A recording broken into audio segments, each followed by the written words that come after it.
Lovely people, belakangan ini Indonesia dihebohkan dengan wabah penyakit PMK atau penyakit mulut dan kuku pada sapi yang merebak di sejumlah daerah di Indonesia seperti Aceh dan Jawa Timur.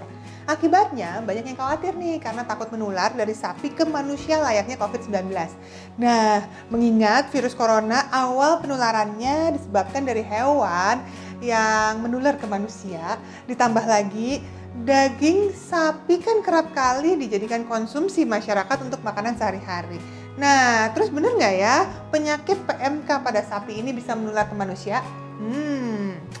Sebagai informasi, PMK merupakan penyakit mulut dan kuku atau disebutnya sebagai Foot and Mouth Disease yang disebabkan oleh virus yang sebenarnya tidak berbahaya bagi manusia. Wah, penyakit mulut dan kuku domainnya ada di hewan yang berkuku dua, jadi nggak perlu khawatir dari sisi kesehatan manusianya.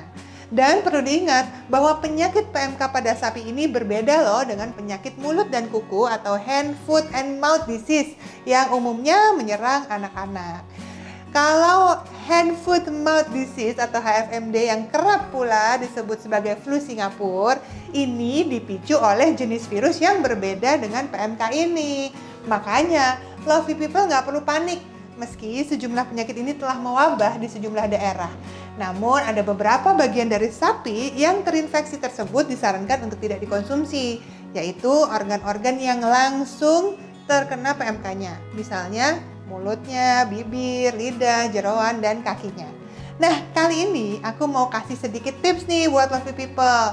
Gimana caranya mengolah daging sapi yang benar di tengah-tengah wabah PMK? Ini penting agar kita dapat memutus mata rantai penularan virus ini di lingkungan kita. Pertama, kalau lovely people membeli daging tersebut di pasar atau di supermarket, pastikan bahwa daging-daging tersebut berasal dari rumah potong hewan yang proses pemotongannya mendapatkan pengawasan langsung dari dokter hewan. Nah, setelah beli daging tersebut, ingat, jangan dicuci terlebih dahulu, tapi langsung direbus menggunakan air mendidih minimal 30 menit. Nah, setelah 30 menit, daging baru bisa diolah sesuai selera.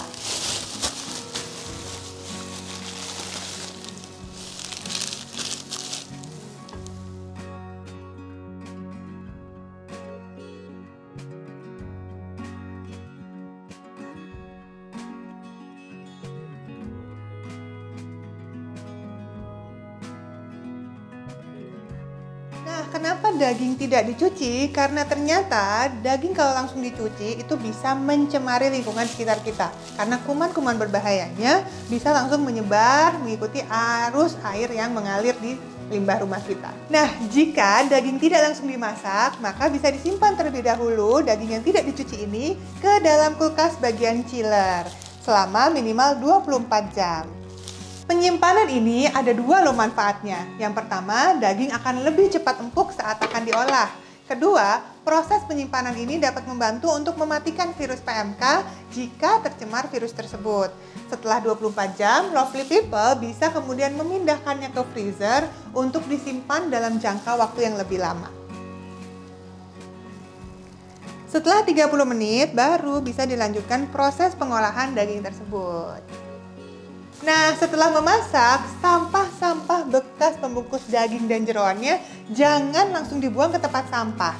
Jadi, yang lovely people harus lakukan adalah rendam dulu kemasan-kemasan tersebut dengan cairan desinfektan agar virus-virus PMK yang ada di kemasan ini semuanya mati sehingga tidak mencemari lingkungan dan memperparah wabah yang ada.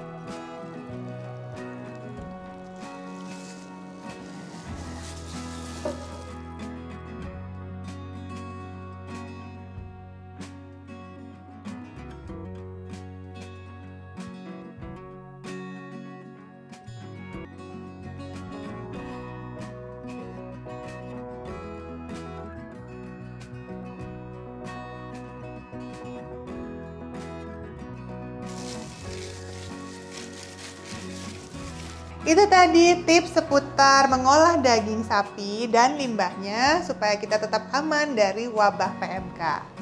Semoga bermanfaat.